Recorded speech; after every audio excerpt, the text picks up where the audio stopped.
Самбай үзэгчдээ төвцөг мэдээллийн хөтөлбөрийн мегмар гарагийн дугаарыг эхлэхэд бэлэн боллоо. Хөтөлбөр ихэд мэдээллийн хураангуйд анхаарлаа хандуулна. Фредерик Арно Монголын ноолуурын төслүүдэд шин шатан гаргахаа илэрхийлэв. Шуурхай штаб шатууны үн чанарын хяналтыг өргөжлүүлж байна.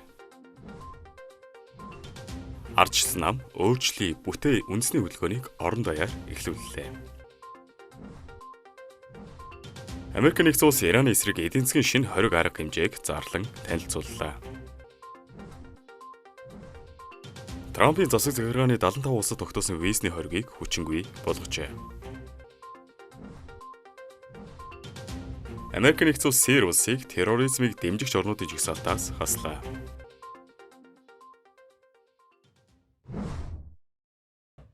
Дэлхийн тансаг хэрэглээний зах зээлд өндөр зэрэглэлийн ноолуур, нарийн ширхэгт төв хэд бүтээгдэхүүнээр тэргүүлэгч Италийн алдарт Loro Piana компани Монгол улсад хэрэгжүүлж буй байгаль орчин малчтын амжиргааг дэмжих төсөл хөтөлбөрүүдэд улам өргөжүүлэх сонирхолтой байгаагаа илэрхийллээ.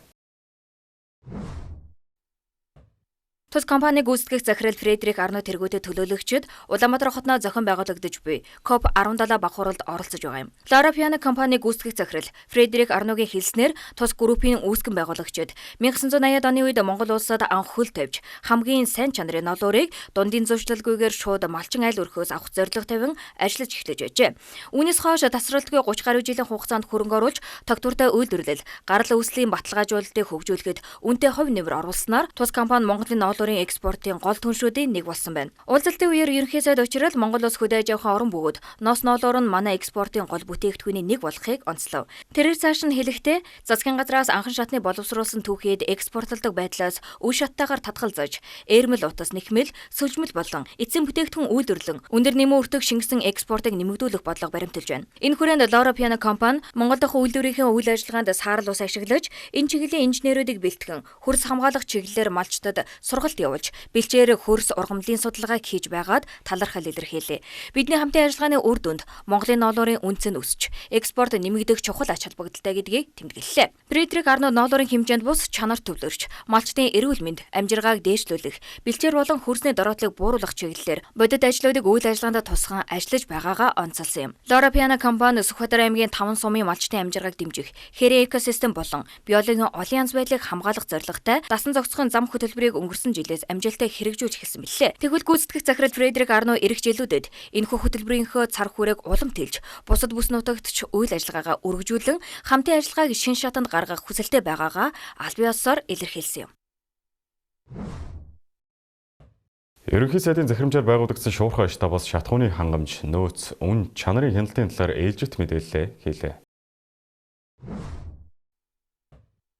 За 2026 оны 8 дугаар сард бид нар Хорсын холбооны улсын Роснефть, Газпром, Танеко, Бүгд Капитал улсын Петрочайна Интернэшнл зэрэг компаниудаас нийтдээ 75 орчим мянган тонн А92 төрлийн автобензин худалдан авахар захиалгыг өгсөн. За энэ 24-ний өдрийн байдлаар нийтдээ 51 гаруй мянган тонн А92 автобензин Монгол улсын нутагт орж ирээд байна.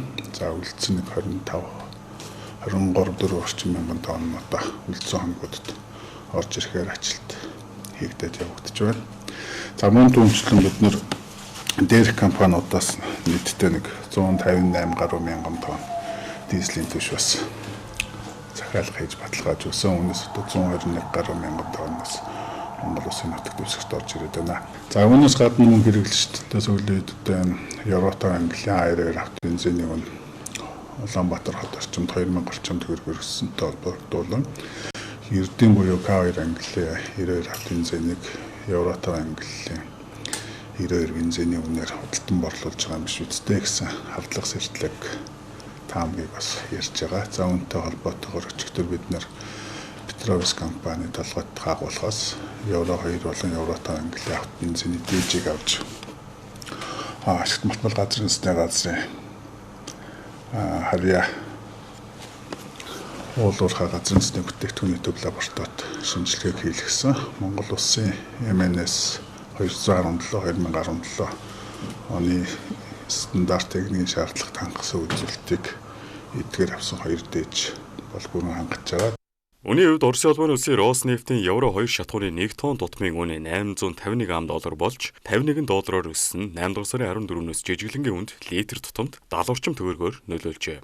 Харин евро 5 шатхууныг $1400-өөс $1650 нийлүүлэх санал ирсэн байна. Импортлогчид импортын үн ханшийг харгалзан ашигт малтгал газрын тосны газар болон монополийн эсрэг газартай хамтран үн тогтоодог бөгөөд евро 5 нь евро 2-оос бараг 2 дахин өндөр өртгөр орж иж байгаа юм. Гайлын болон онцгой албан татварыг өмнө нэгтгэсэн тул татварын зохицуулт хийх боломжгүй бөгөөд одоогийн нэн тэргүүний зорилт бол хангамжийг тогтвортой байлгах явдал юм гэж мэдээллээ. Чанарын хяналтын өрөөнд шунхлаа Петровс зэрэг компани шатхуун түгээх станцуудаас дээж авч MNS 2017 гарцсан 27 стандартыг хангаж байгаа эсхийг шалгаж байгаа бөгөөд бүхрийн агуулмж бага байх тусам хүрээлэн буу орчин эрүүл мэндэд үзүүлэх нь сөрөг нөлөө багасдаг боловч үүнийг цэвэрлэх технологийн процесс нь өндөр өртөг шаарддаг байна. Ардчилсан намаас улс орны хэмжээнд тулгуундж буй олон асуудлыг шийдвэрлэх зорилготой өөрчлөе, бүтээй, үндэсний хөдөлгөөнийг орон дээр өрнүүлж байгаа аль биесээр зарлалаа. Энэхүү санаачилгаан зөвхөн нэг нам болон түүний гишүүдийн хүрээнд хязгаарлагдахгүй бөгөөд 1 сая иргэний идэвхтэй оролцоонд тулгуурласан үндэсний хэмжээний томоохон ая юм. Хөдөлгөөний гол зорилго нь улс орны өмнө тулгуурч буй сорилт бэрхшээлийг иргэдтэйгээ хамт тодорхойлж бодит шийдлийг хамтран боловсруулахад оршиж байгааг тус намын удирдлууд онцоллоо. Тухайлбал иргэдийн өдөр тутмын амьдрал тулгарч буй санал хүсэлтийг сонсохын зэрэгцээ салбар бүрээр болон шат шатны түвшинд хэлэлцүүлэг өрнүүлэх юм. Ингэж иргэдээс гарсан бодит хэрэгцээ шаардлага шийдлийг нэгтгэснээр ардчилсан намын эрхчлэлүүдэд хэрэгжүүлэх бодлого мөрийн хөтөлбөрийн суурь болгон ашиглах ажээ. Ардчилсан намын дараах цогт гэрэл хөдөлгөөнийг нээж хэсвүүгэндээ өнөөгийн Монгол улсад засаж өөрчлөх шаардлагатай олон эмзэг асуудал хуримтлагдсныг хатуу шумжиллээ. Тэрээр ахмуудууд тэтгэврт гараад ядуусын игнэнд шилждэг гажиг тогтолцоог өөрчилж, цэрэгт морцсон хүүгүүд эсэм мэндэр гэж ирдэг байх төрийн хариуцлагыг тогтоох шаардлагатай гонцоллоо. Мөн бизнес эрхлэгчдийг дарамталдаг өндөр татвар, зээлийн хүүгийн дарамтыг халж, эдийн засгийн эрхчлөлөө бодтойгоор хангана гэдгээ илэрхийлсэн юм. Энэхүү өөрчлөлтийг зөвхөн ардчилсан намын манлайлалаар ард түмэнтэйгээ хамтран хэрэгжүүлэх бөгөөд гол зорилго чиглэл нь бүтээдэг Монгол байх юм. Намын удирдлуудын зүгээс үүнийг ардчилсан хувьсгалын дараах үеийн 2 дахь давлгаа хэмээн тодорхойлж, иргэдийн дуу хоолойг бодлого боловсруулах үйл явцын төвд байрлуулах зорилт тавьжээ.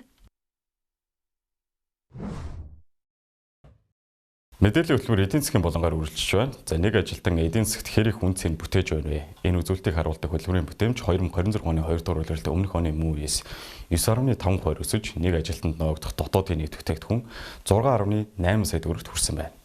За мөнгөн үгээр авч үзвэл нэг ажилтанд ногдох гарц 595,500 төгрөгөөр нэмэгдэжээ. За өөрөөр хэлбэл нэг ажилтны эдийн засгт бий болгож байгаа үнц нь өмнөх жилийнхээс нэмэгдсэн гэсэн үг. За гэхдээ энэ үзүүлэлтийг 2015 оны тогтмол үнээр тооцсон учраас гарсан өсөлтийг зөвхөн бараа үйлчлэгээний үнэ өсөлтөөр тайлбарлах боломжгүй. За өөрөөр хэлбэл энэ эдийн засгийн бодит бүтээмж хэрхэн өөрчлөгдөж байгааг харуулж байгаа үзүүлэлт юм а. За тэгвэл хөтөлбөрийн бүтээмж гэж яг юу хэлдэг вэ гэвэл энгийнээр тайлбарлавал нэг ажилтан тодорхой хугацаанд хичнээн хэмжээний эдийн засгийн үнцийг бий болгож байгааг хөтөлбөрийн бүтээмжээр хэмждэг. Томьёогоор навч үзвэл дотоодын нийт бүтээгдэхүүн буюу эдийн засгийн нийт гарцыг нийт ажилчдын тоонд харьцуулж тооцдог. За тиймээс бүтээмж өснө гэдэг нь зөвхөн ажилчдын тоо нэмэгдэж байна гэсэн үг биш, харин ажилчдын бий болгож буй гарц нэмэгдэж эдийн засгийн үйлдвэрлэлийн чадвар сайжирч байгааг илэрхийлнэ. За энэ үзүүлэлт цаашлаад цалин орлого эдийн засгийн өсөлттэй шууд холбоотой. За гэхдээ Монгол улсын хувьд нэг асуулт зайлшгүй гарч ирдэг. За нийт бүтээмж өсөж байгаа ч энэ өсөлтийг яг аль салбар бий болгож байна вэ? За хөтөлбөрийн бүтээмжийн өөрчлөлтийг сүүлийн жилүүдээр нь авч үзвэл 2023 оны эхний улиралд 4.2 сая төгрөг байсан бол оны сүүлд 6.3 сая төгрөгт хүрсэн байна. Зангийн өсөлтийн чиглэл нь 2024-2025 онуудад мөн үргэлжилсэн байна. За харин 2026 оны 2 дугаар улиралд нэг ажилтан дотоодын нийт бүтээгдэхүүний 6.8 сая төгрөгт хүрсэн нь сүүлийн 4 жилийн хамгийн өндөр түвшин болж байна. За тиймээс бүтээмжийн өсөлтийг зөвхөн нэг улиралд бий болсон төр зургийн өөрчлөлт гэж харахад маш учир дутагдaltaй. За гэхдээ улсын дундаж өсөлт нь бүх ажилтан бүх салбарын бүтээмж ижил хэмжээгээр өссөн гэсэн үг бишээ. За үүнийг салбарын задаргаа илүү тодорхой харуулах болно. За салбарын задаргаагаар харуул улсын дундаж өсөлтийг салбараар нь задлаад нэлээд ялгаатай төр зураг гарч иж байна. За уул уурхай холбоорлолтын салбарт нэг ажилтанд ногдох бүтээмж 13.3 сая төгрөгт хүрч өмнөх оноос 21.3%-аар өссөн байна. За энэ нь улсын дундаж бүтээмжээс харьцангуй өндөр үзүүлэлт юм а. За хөдөө аж ахуй салбарын нэг ажилтанд ногдох бүтээмж 5.9 сая төгрөгт хүрч жилийн өмнөхөөс 27%-аар өссөн байна. За харин үйлдвэрлэл барилгын салбарын бүтээмж 4.5 сая төгрөг болж 13.6%-аар өсөлт үзүүлжээ. Харин анхаарал татах хамгийн чухал үзүүлэлт бол үйлчлэгээний салбар тус салбарын бүтээмж 5.2 сая төгрөг байгаа боловч өмнөх оноос 1.9%-аар буурсан байна. За өөрөөр хэлбэл улсын хэмжээнд бүтээмж өсөж байгаа ч эдийн засгийн салбаруудын хооронд өсөлтийн хурд чиглэл ихээхэн ялгаатай байна гэж үзэж болохоор байна. За хөдөлмөрийн бүтээмжийн тухай ярихад иргэдийн орлого цалинтай холбож харах нь мэдээж зайлшгүй. За онлын хувьд ажилтан илүү их үнцийг бүтээж чадвал түүний хөдөлмөрийн өгөөж цалин нэмэгдэх эдийн засгийн суурь бүрддэг. За гэхдээ энэ удаагийн тоон үзүүлэлтээр нэг зүйл анхаарал татж байна. Хөдөлмөрийн бүтээмж 9.5% өссөн байхад инфляц 13% түвшинд хിവэр байна. За өөрөөр хэлбэл эдийн засгт нэг ажилтны бий болгож буй бодит гарц нэмэгдсэн ч бараа үйлчлэгээний үн түүнээс илүү хурдтай өсөж байна. За тиймээс бүтээмж өссөн шууд утгаараа иргэдийн амьдрал сайжирсан гэсэн үг биш. Бүтээмж, цалин, инфляцийн хоорондын харьцаа иргэдийн бодит худалдаа авах чадварт илүү чухал нөлөө үзүүлдэг. За эндээс харахад эдийн засгийн өсөлтийг зөвхөн дотоодын нийт бүтээгдэхүүнээр хэмжихээс гадна тэр өсөлтийг нэг ажилтан хэр их үнцээр бий болгож байна вэ? Цаашлаад тэр үнц нь иргэдийн орлогод хэр хэмжээгээр хүрч чадж байна гэдгийг хамтд нь харах маш шаардлагатай. Эсэнд дүгнэлтэд энэ удаагийн статистик нэг зүйлийг маш тодорхой харуулж байна. За Монголын хөдөлмөрийн бүтээмж өсөж байгаа ч энэ өсөлт эдийн засгийн бүх салбарт чигт тархаагүй байна. За нэг ажилтан ногдох дотоодын нийт бүтээгдэхүүн 6.8 сая төгрөгт хүрч нийт бүтээмж 9.5% өссөн эерэг үзүүлэлт. Гэхдээ салбараар нь харвал уул уурхай бүтээмж түрүүнд дурдсанчлан 21.3% өссөн байхад үйлчлэгээний салбарын бүтээмж бараг 1% буурсан байна. За энэ Монголын эдийн засгийн бүтээмжийн өсөлт салбар хооронд тэнцвэртэй тархах шаардлагатайг харуулж байна. За тиймээс цаашаа зөвхөн нийт бүтээмжийг өсгөх бус уул уурхайгаас гадна үйлчлэгээ, үйлдвэрлэл, хөдөө аж ахуйн салбарын бүтээмжийг нэмэгдүүлэх нэг ажилтны бий болгож буй үн цэнийг өсгөх бодлого маш чухал юм а. За эцсийн дүндээ бүтээмжийн өсөлт биш, цалин, бодит орлогын өсөлтөд уялдаж чадсан үед л эдийн засгийн өсөлт иргэдийн амьдрал мэдрэгдэх бодит үр дүн болж хувирна. Нийслэлийн хүн амын өвөл хаврын хүнсний хэрэгцээг хангах зорилгоор өргөтгсөн худалдааг хотын 18 байршилд өргөн хүрээтэйгээр зохион байгуулж байна. Өргөтгсөн худалдаагаар эх орны хөрсөн тариалсан шинэ ургацын төмс, хүнсний ногоо жимсгнийг тариаланч ногоочд ямар ч зуучлахгүйгээр хэрэглэгчдэд шууд хүргэж байгаа юм. Энэхүү худалдаа нь үндэсний үйлдвэрлэгчд болон газар тариал эрхлэгчдийн орлогыг нэмэгдүүлэхэд чухал нөлөө үзүүлж байна. Мөн хүнсний бүтээгдэхүүний үнийн доктортой байдлыг хангаж иргэдийн худалдаа авах чадварыг бодитоор дэмжиж байгаа ажиллаж байна. Боловсролын салбарт хиймэл оюун ухааныг нэвтрүүлж сургалтын чанарыг сайжруулах Gemini Academy хөтөлбөрийг энэ жил 2 дахь удаа амжилттай зохион байгууллаа. Тус хөтөлбөрт оролцсон багш нар хиймэл оюун ухааны хэрэгслүүдийг ашиглан хичээл төлөвлөх, контент бүтээх, практик ур чадварт суралцсан байна. Ингэснээр сургууль мужуулагчид өдөр тутмын ажилдаа цаг хугацааг ихээх хэмнэж, ачааллаа өдөрт 4-5 цагаар бууруулах боломж бүрдэж байгаа юм. Цаашид энэ хөтөлбөр нь 9-р сараас эхлэн Google Classroom платформоор дамжин илүү өргөн хүрээнд үргэлжлэх юм. COP17 бах хурлын үеэр манай улсын засгийн газар Европын хөрөнгө оруулалтын банк болон Дэлхийн банк групптэй байгаль хамгаалал, газрын нөхөн сэргээлтийн түншлэл байгууллаа. Энэхүү түншлийн хүрээнд ойн доктортой менежмент болон Smile хөтөлбөрийг хэрэгжүүлэхээр 200 сая евро, 100 сая $100 санхүүжилт эхлүүллээ. Тус хамтын ажиллагаа нь Монгол улсын доктортой эдийн засаг, байгаль орчныг хамгаалах бодлогод үнэтэй хувь нэмэр оруулах юм. Мөн түнчлэн сүлжилтэд тэмцэх, хүлэмжийн ялгаруулалтыг бууруулах томоохон төслүүдийг бодит ажил болгох гол түлхүүр болох ажээ. COP17 бах хурлын үеэр Rio Tinto, Эрдэнэс оюу толгой компаниуд хамтран сэргээгдэх эрчим хүчний хэрэглээг нэмэгдүүлэх, газрын дороотлыг бууруулах цогц санаачлаг гаргаснаа зарлалаа. Тус үйлдвэр нь эрчим хүчний хэрэгцээний тодорхой хэсгийг дотоодын сэргээгдэх их үүсвэрээс хангаж, Монгол улсын ногоон эдийн засагт шилжих үйл явцыг түргэтгэхэд бодиттой хувь нэмэр оруулахаар зорж байна. Энэ нь улс орны эрчим хүчний салбарын доктортой хөгжлийг дэмжихээс гадна байгаль орчин, нийгэм, эдийн засагт олон талын үр өгөөжийг авчрах юм. Та бүхэн дотоод үйл явдлын мэдээллийг хөрвүүлээ. Өргөжлөлд олон улсын мэдээнд анхаарал хандуулна.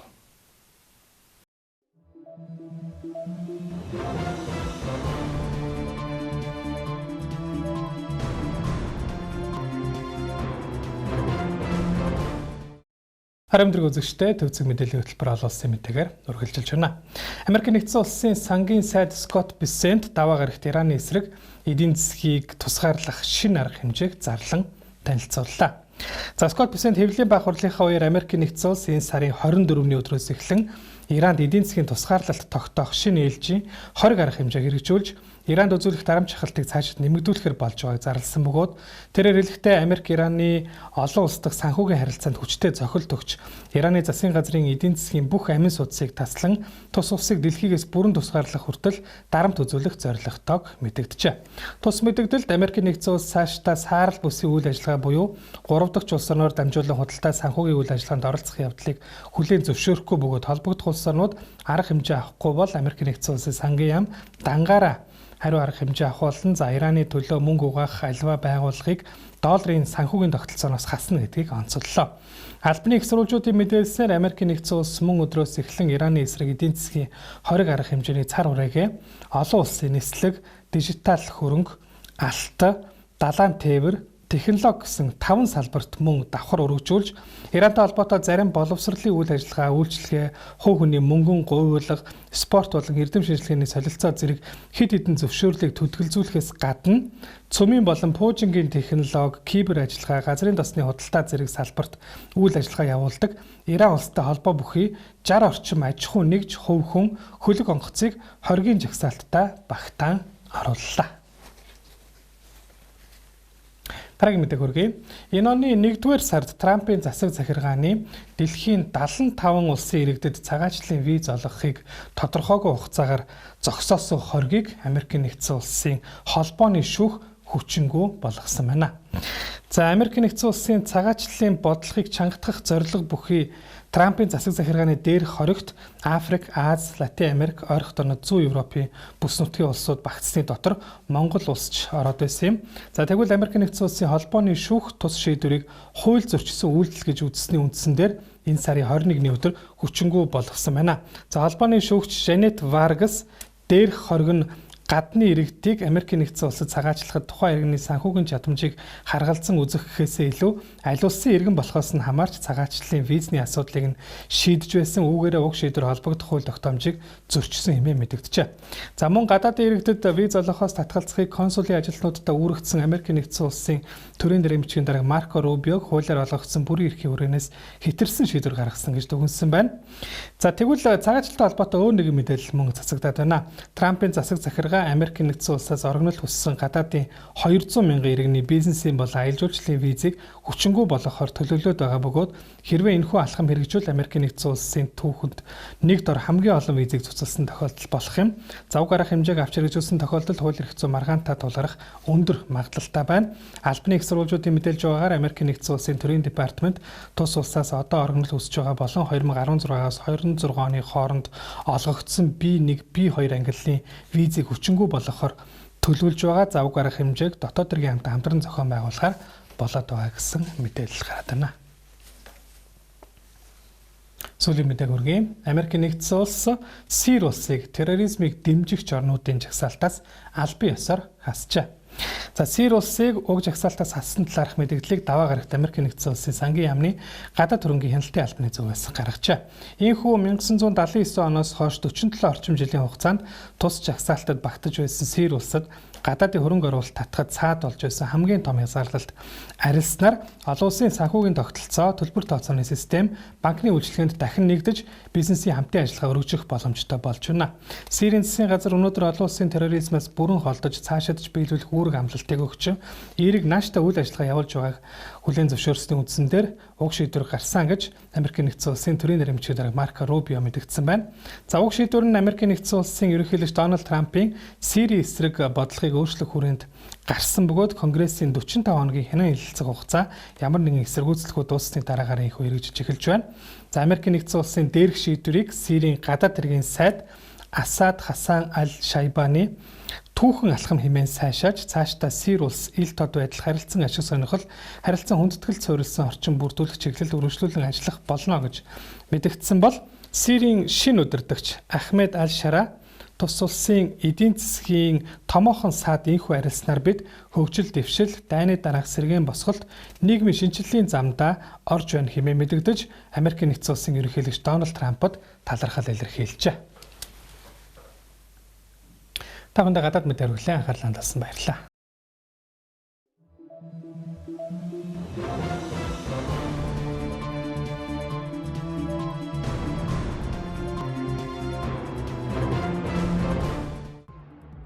Төвцөг мэдээллийн хөтөлбөрийн мягмар гарагийн дугаар үгээр өндөрлөж байна. Анхаарлаа хандуулсанд баярлалаа. Баяр таа.